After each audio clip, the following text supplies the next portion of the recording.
12 KG LPG সিলিন্ডারের দাম 357 টাকা কমানোর ঘোষণা করেছে Bangladesh energy regulatory commission BERC. এখন নতুন দাম হয়েছে 1528 টাকা। কিন্তু এলপিজির দাম কমলেও তার সুফল এখনই পাচ্ছেন না ক্রেতারা। গতকাল সন্ধ্যা 6টা থেকে নতুন মূল্য কার্যকর হলেও বাজারে এখনও আগের দামের সিলিন্ডারই বিক্রি হচ্ছে।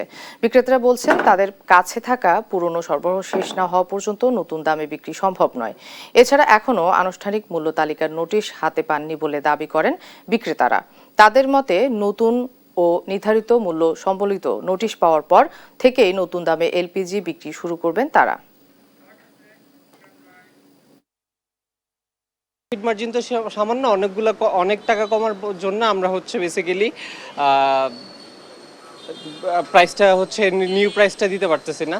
ইনশাল্লাহ এটা কালকের থেকে আমাদের নতুন প্রোডাক্ট ঢুকবে, নতুন প্রোডাক্ট আমাদের ডিস্ট্রিবিউটররা যে প্রোডাক্ট প্রাইস দিবে ওই প্রাইস অনুযায়ী আমরা গভর্নমেন্ট রেট ইনশাল্লাহ কমানোর চেষ্টা করব।